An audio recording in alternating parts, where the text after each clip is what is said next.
The massive research vessel Starseeker drifted silently through the void between the spiral arms of the Milky Way. Its sleek, crystalline hull glittered with the distant light of countless stars. Inside the ship's main observation deck, Admiral Reed stood with his arms crossed, his tall frame casting a long shadow across the polished floor. "Another waste of time," he muttered, his scaled skin reflecting the soft blue light of the holographic displays. "We've been searching this sector for 3 months now." The ship's sensors had detected a large concentration of metals and unknown energy signatures in this empty region of space. The stellar Concordat, the most advanced civilization in the known galaxy, had sent their best archaeological team to investigate. They expected to find the remnants of some long-dead civilization, perhaps even some useful technology to study. What they found instead made Admiral Reed laugh out loud. "Look at these scans," he said, pointing at the floating displays. "These ships are practically ancient. Basic fusion drives, minimal shield technology, and weapon systems that would barely scratch our hull paint." He shook his head, his cranial fins rippling with amusement. The fleet they had discovered was massive. Over 300 vessels of varying sizes, perfectly preserved in the cold of space. They floated in a precise formation, as if they had been deliberately parked here and forgotten. Dr. Wilson, the team's lead archaeologist, moved her fingers through the holographic display, zooming in on one of the larger ships. "Sir, with all due respect, I think you're missing something important here. The preservation level is remarkable. These ships are at least 50,000 years old, but they show no signs of degradation." Reed waved his hand dismissively. "Probably just got lucky with the location. No radiation, no debris, no cosmic interference." "But sir," Dr. Wilson started, but was cut off by a sudden alert from the ship's eye. "Unknown energy signature detected," the AI announced. "One of the derelict vessels is showing signs of power fluctuation." The observation deck erupted into activity. Technicians rushed to their stations, and the holographic displays filled with new data streams. Reed leaned forward, his earlier amusement replaced by professional interest. "Magnification times 1,000, he ordered. The display zoomed in on one of the smaller ships in the fleet. A faint blue glow pulsed from within its hull, barely visible but definitely present. "That's impossible," one of the technicians said. "These ships are dead. They've been dead for millennia." Dr. Wilson typed rapidly on her console. "Sir, I'm detecting more unusual readings. These ships, they're not just preserved. They're in standby mode." Reed's cranial fins flattened against his skull, a sign of irritation among his species. "Standby mode? After 50,000 years? Don't be ridiculous." "Look at these markings," Dr. Wilson said, highlighting several sections of the nearest ship's hull. "They're not random patterns of wear and tear. They're writing." The Admiral squinted at the display. The markings were subtle, almost invisible, unless you knew what to look for. They formed long lines of text that wrapped around the ship's hulls. "Can you translate it?" Reed asked, his voice softer now. Dr. Wilson shook her head. "Not yet. The computer is still processing. But sir, these ships, I don't think they belong to some failed civilization. The design elements, the engineering principles, they're familiar somehow." "Familiar how?" Reed demanded. Before she could answer, another alert sounded. This time, it came from the ship's defense systems. "Warning," the AI announced. "Detection of multiple automated defense platforms activating around the fleet perimeter. Advanced cloaking technology detected." These platforms were invisible to our initial scans. Reed's amusement was completely gone now. He stared at the ancient fleet, floating silently in the void, and felt a chill run down his spine. These ships weren't just preserved. They were waiting. And now, after 50,000 years, something had woken them up. "Sir," Dr. Wilson said quietly, "I know why these designs look familiar." She pulled up an image on her display, a sketch from the archives of a small backwater world called Earth. The sketch showed a spacecraft design that was eerily similar to the ships floating before them. Impossible, Reed whispered. These ships, they were built by humans. 3 days after the discovery of the ancient fleet, the Star Seekers' research labs buzzed with activity. Screens displayed endless streams of data while teams of scientists argued over their findings. Admiral Reed stood in the center of it all, his earlier mockery replaced by growing concern. "Show me the latest scans," he ordered, watching as Dr. Wilson brought up a new set of holographic images. "The situation is worse than we thought," she said, pointing to a blinking red dot at the edge of their sensor range. "The swarm has increased speed. They'll reach the core worlds in less than 2 months." The swarm, a massive collection of biomechanical ships that consumed everything in their path, had emerged from the galactic core 6 months ago. The stellar Concordat, for all its advanced technology, had failed to stop their advance. "What about these ships?" Reed asked, gesturing to the ancient fleet floating outside. "Have we learned anything useful?" Dr. Wilson nodded, pulling up detailed scans of the fleet's largest vessel. "The more we study them, the less sense they make.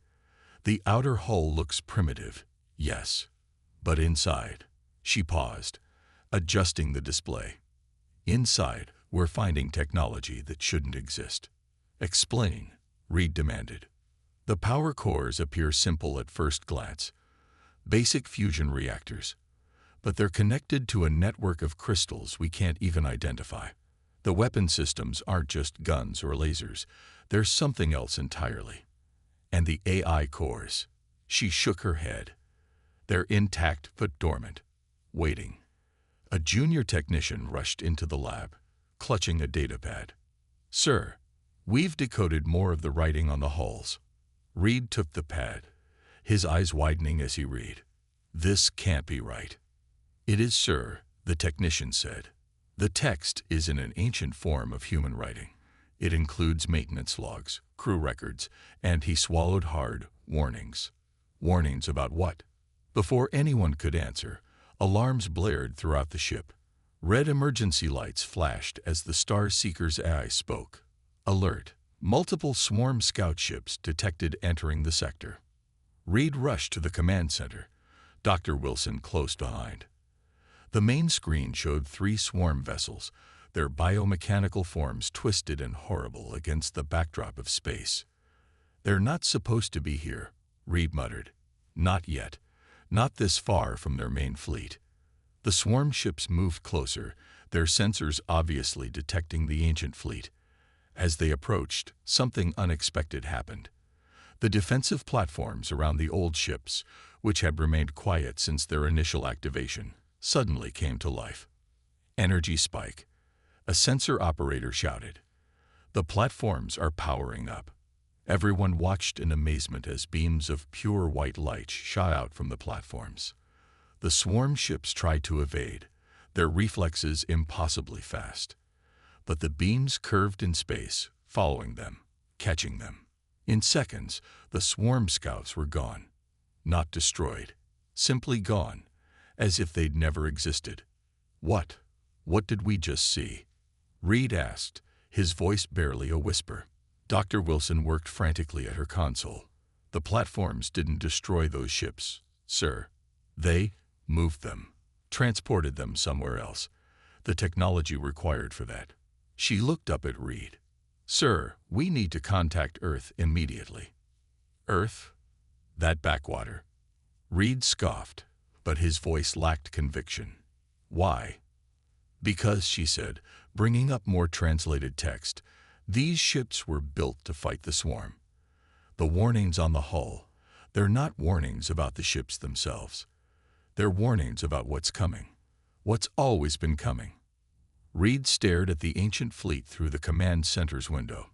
The ships no longer looked primitive to him. They looked patient, waiting, like a trap laid 50,000 years ago, just for this moment. "Send the message to Earth," he ordered, "and begin salvage operations immediately.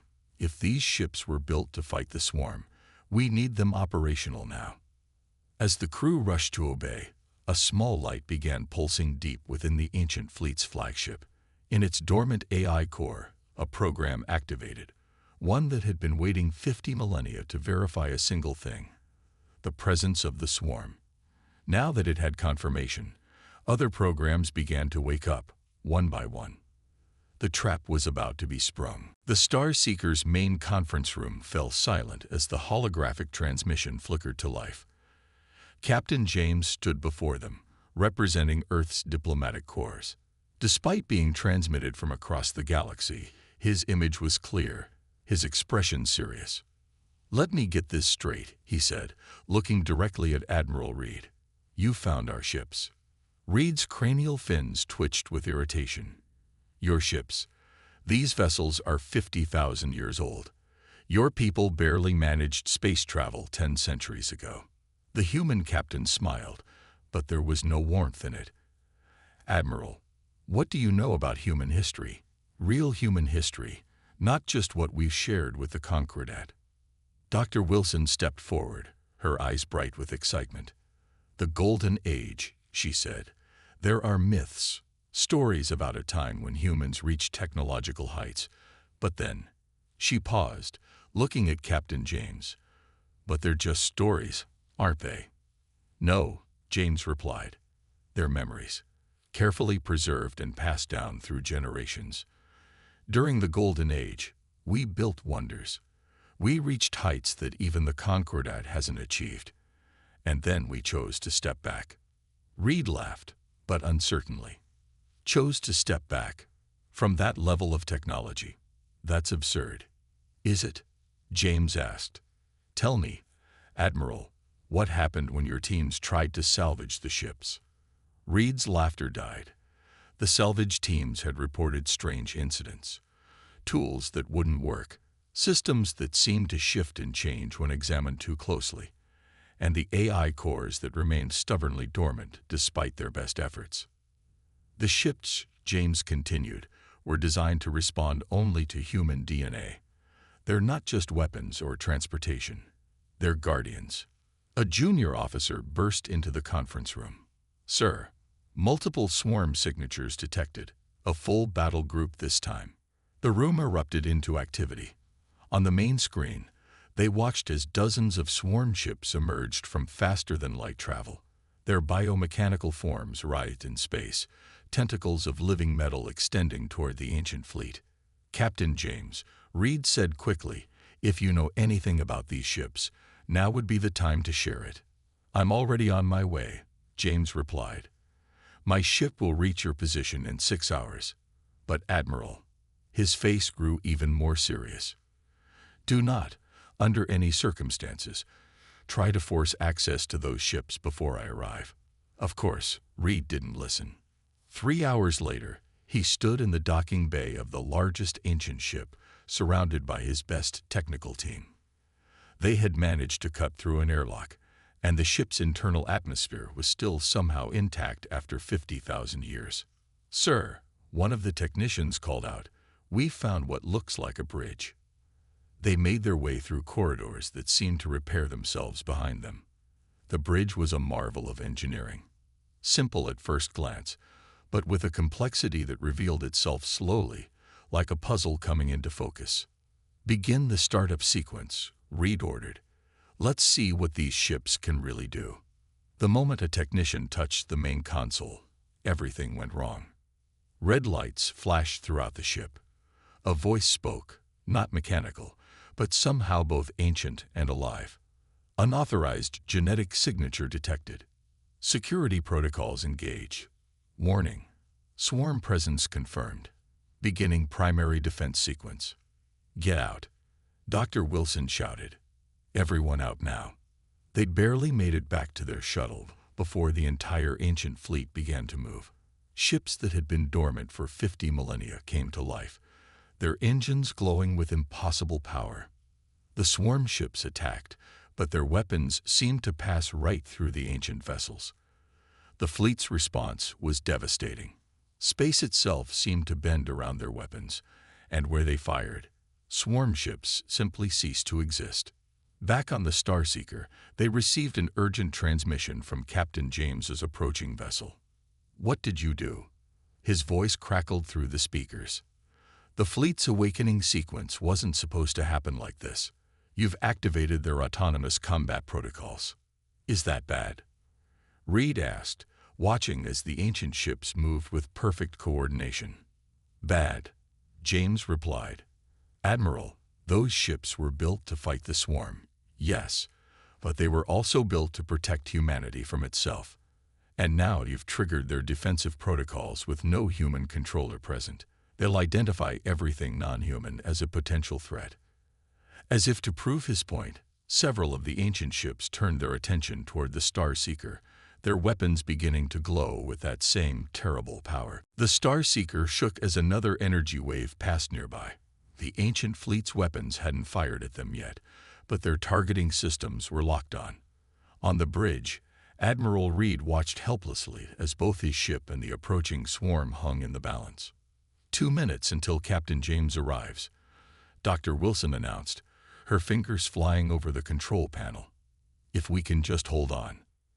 A young human engineer named Marcus stood at the back of the bridge, staring intently at the streams of code flowing across his portable screen. He had been part of the Concordette's technical exchange program, mostly ignored until now. "These patterns," he muttered, drawing everyone's attention. "I've seen them before." Reed turned to him sharply. "What do you mean?" "In old Earth computer systems," Marcus explained, stepping forward. "The base code, it's not alien at all. It's human. Really, really advanced, but still human." Before anyone could respond, space twisted as Captain James's ship emerged from faster-than-light travel. It was a small vessel by Concordate standards, barely armed. But the moment it appeared, the ancient fleet's targeting systems shifted away from the Starseeker. "Everyone, stay calm." James's voice came through the comm system. "Marcus, are you there?" "Yes, sir," the young engineer replied. "Good. Those patterns you're seeing, they're genetic lock codes. The fleet's original builders encoded them with human DNA recognition, but they also left backdoors, ways for future generations to regain control if needed." Reed watched in amazement as the ancient ships began to move into a defensive formation around James's small vessel. "How are you controlling them?" "I'm not," James replied. "But Marcus can." All eyes turned to the young engineer, who looked just as surprised as everyone else. "Me?" Marcus asked. "Your family line," James explained. "You're a direct descendant of the fleet's chief architect. The ships recognize your genetic signature. Dr. Wilson, scan him. You'll find markers in his DNA that match patterns in the fleet's control systems." Dr. Wilson quickly ran the scan, her eyes widening at the results. "It's true. The matches are perfect." Marcus stepped closer to the main viewport, looking out at the massive ancient ships. As he did, the closest vessel's external lights pulsed in sequence, as if responding to his presence. "What do I do?" he asked. "Connect your system to their network," James instructed. "Your DNA signature will give you access. But hurry, the swarm is regrouping."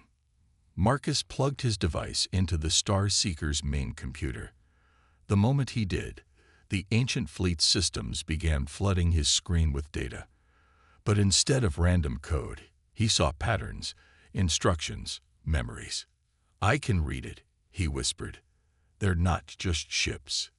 They're a legacy, a gift from our ancestors, left here for exactly this moment."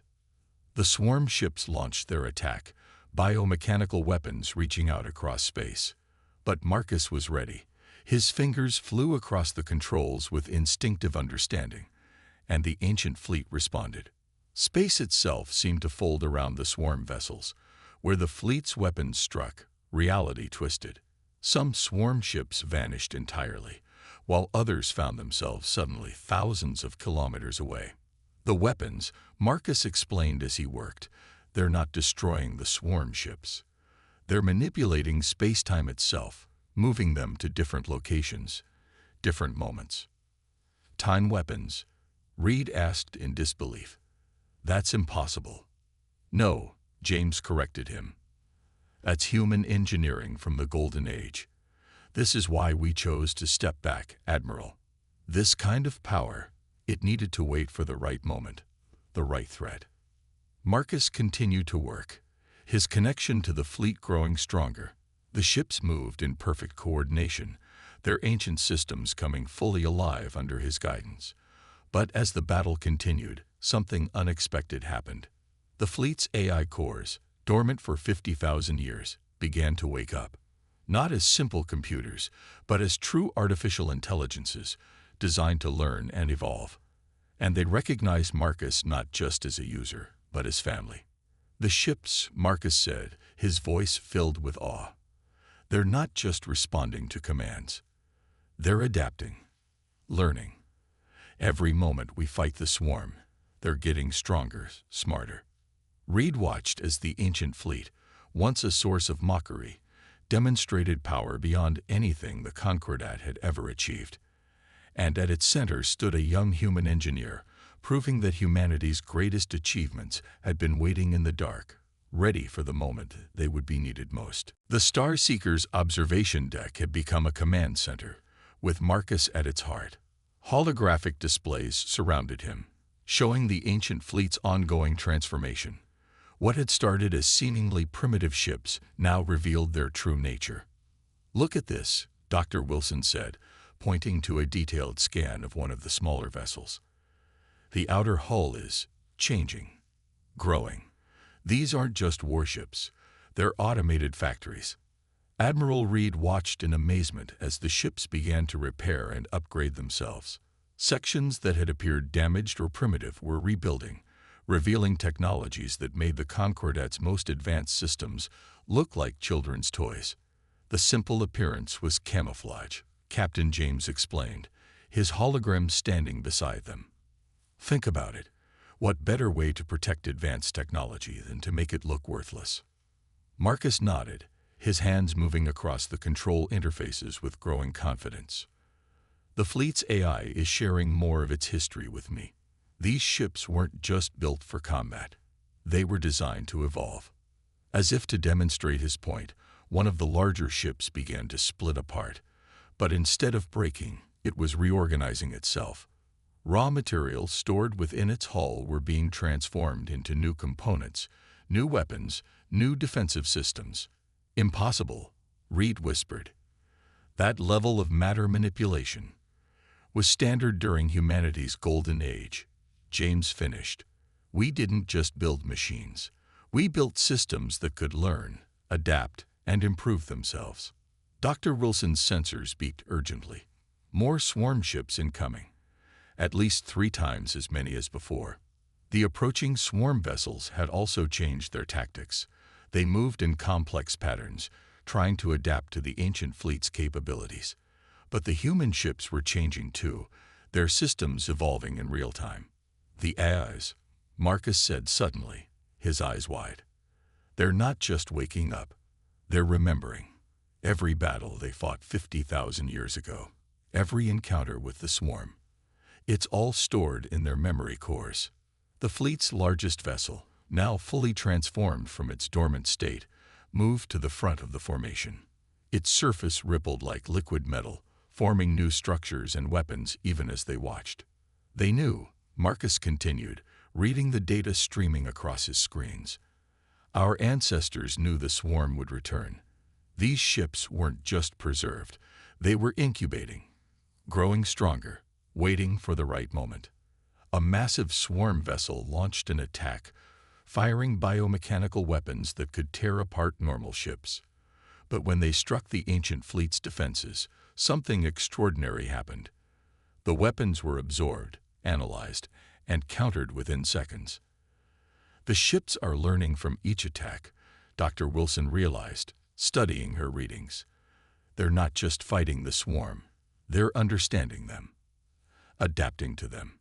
Captain James nodded grimly. "Now you understand why humanity chose to step back from this technology. Imagine this power without a proper enemy to fight. Imagine it turned inward, used in civil wars or for conquest. Reed watched as the ancient fleet demonstrated more and more of its capabilities. Space itself bent around their weapons. Matter transformed at their command. Even time seemed to flow differently in their vicinity. "Those ships that disappeared earlier," Marcus said, his voice filled with awe. "They weren't destroyed. The fleet sent them forward in time. When they reappear, the swarm will face its own evolved weapons." The observation deck fell silent as the implications sank in. Humanity hadn't lost its advanced technology.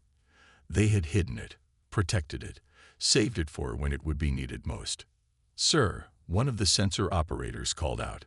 "The fleet, it's receiving signals. From everywhere. From other hidden fleets." Marcus smiled as new data flooded his screens. They were never alone. There are more fleets out there, hidden throughout the galaxy. All of them waiting, growing, evolving. And now, he looked up at the others. Now they're all waking up. The sky seemed to ripple as more ancient ships began appearing, emerging from their hiding places across the galaxy. Humanity's greatest achievement hadn't been building these ships. It had been having the wisdom to hide them, to save them for the moment when the galaxy would need them most. And that moment had finally arrived. The galaxy itself seemed to hold its breath. Through the Star Seeker's enhanced sensors, they watched as massive swarm fleets emerged from hyperspace. Thousands of biomechanical ships, each one adapted specifically to counter the ancient fleet's known capabilities. But the swarm had made one crucial mistake. They had prepared to fight the fleet they had observed, not understanding that those observations were part of the trap. "Main swarm fleet approaching," Marcus announced, his hand steady on the controls. "Their numbers are enormous." Admiral Reed, who had once laughed at these ships, now stood in silent awe. Around them, the ancient human fleet had completed its transformation. The seemingly primitive vessels now shone with power, their true forms revealed at last. "All Concordat ships, fall back to safe distance," Captain James ordered through the command channel. "Let the fleet do what it was built to do." Dr. Wilson's sensors picked up something new. The hidden fleets from across the galaxy. They're all coordinating, moving in perfect synchronization. The swarm struck first. Massive beams of destructive energy cut through space, backed by swarms of smaller attack craft. Their strategy was clear: overwhelm the human fleet with sheer numbers and firepower. But Marcus smiled. They still don't understand what these ships really are. The ancient fleet moved with impossible grace. Where swarm weapons struck, the ships didn't just defend. They adapted. Each hit made them stronger. Each attack taught them more about their enemy. "Now," Marcus said quietly, "show them what humanity built." Space itself twisted as the fleet's primary weapons activated. The ships didn't fire normal weapons. They fired possibilities. Each blast carried not just energy, but change. Swarm vessels hit by these weapons found their own evolution turned against them. Some aged thousands of years in seconds. Others de-evolved back to basic components.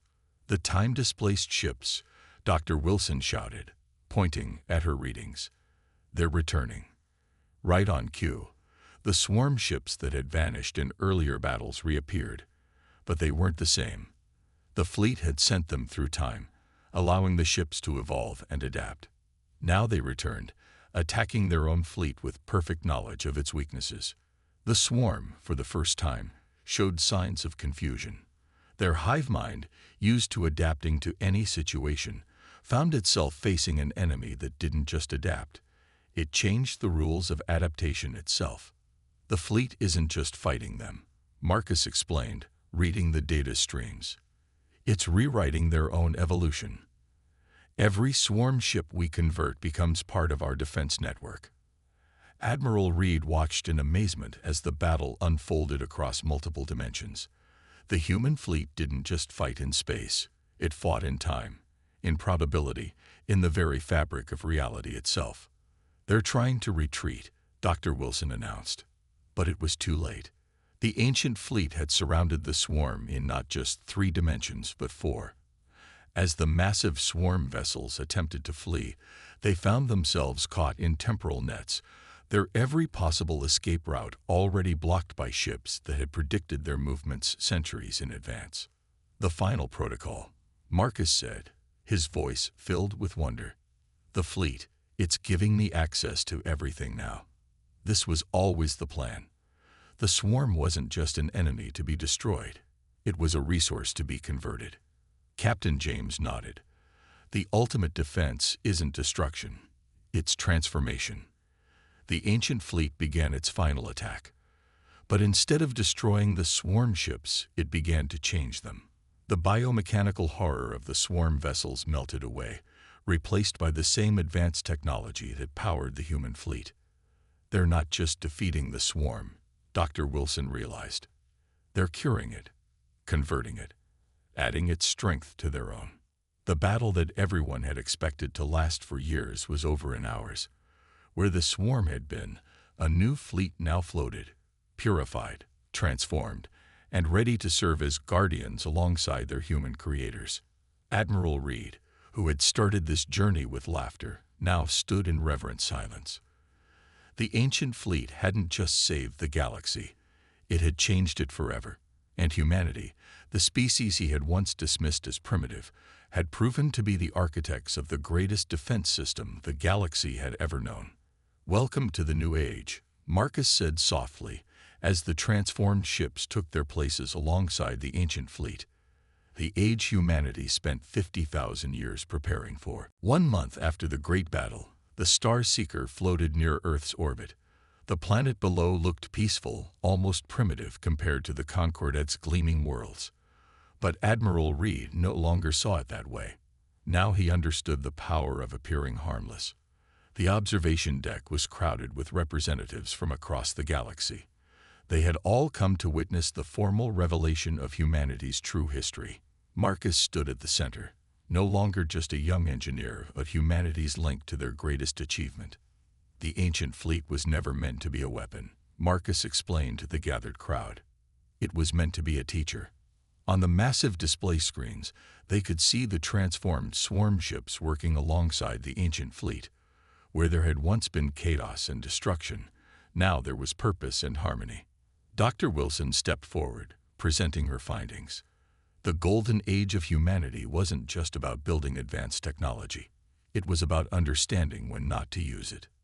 "Our ancestors," Captain James continued, "saw 2 possible futures. One where civilizations destroyed themselves with power they weren't ready for, and another where growth happened naturally, guided by wisdom." The screen showed images from across human history, the rise and fall of civilizations, the slow climb back to the stars, and the careful preservation of ancient knowledge through generations of guardians. "We didn't lose our advanced technology," Marcus explained. "We chose to grow up again, to learn the same lessons twice. The fleet wasn't just waiting for the swarm, it was waiting for us to be ready for it." Admiral Reed, who had once laughed at the primitive ships, now stood to address the gathering. "The Concordate believed we were the most advanced civilization in the galaxy. We were wrong. True advancement isn't just about technology. It's about knowing when to wait." The displays showed new images, the transformed swarm ships beginning their work. They weren't just defensive platforms anymore. They had become builders, creators, guardians of life itself. "The fleet's true purpose," Marcus said, "was to show us this lesson. Every civilization faces its moment of choice, to rush forward with power they're not ready for, or to grow slowly, wisely, naturally." Dr. Wilson's latest scans appeared on the screens. The transformed swarm ships are already at work. They're healing damaged worlds, restoring dead systems, but never interfering with developing civilizations. They watch, they protect, but they don't control. Like humanity did, Reed realized aloud. "All this time, you were showing us the way." Captain James smiled. "The greatest power isn't in having advanced technology. It's in knowing when to use it, and more importantly, when not to."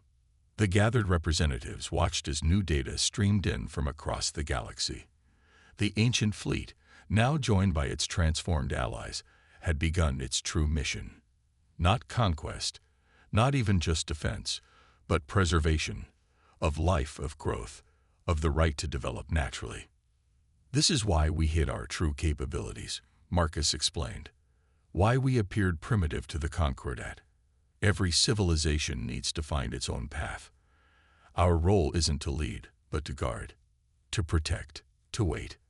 Admiral Reed stepped forward. Then the Concordat has much to learn from Earth. We all have much to learn, Captain James corrected. That's the point. The journey matters as much as the destination. The screen showed one final image, the ancient fleet, now evolved beyond its original form, moving out into the galaxy. Not as conquerors or rulers, but as silent guardians, ensuring that every civilization would have the chance to grow, to learn, and to find their own way to the stars. They laughed at our fleet, Marcus said softly, because they didn't understand. The greatest achievement isn't in showing your power. It's in having the wisdom to hide it until it's truly needed. As the gathering concluded, Admiral Reed approached the observation window. Earth rotated slowly below, seemingly peaceful and primitive. But now he saw it differently, not as a backwater world, but as the home of a civilization wise enough to step back from power, patient enough to grow twice, and clever enough to hide their greatest achievements in plain sight. The ancient fleet had taught them all a lesson. True power lies not in what you can do, but in knowing when to do it.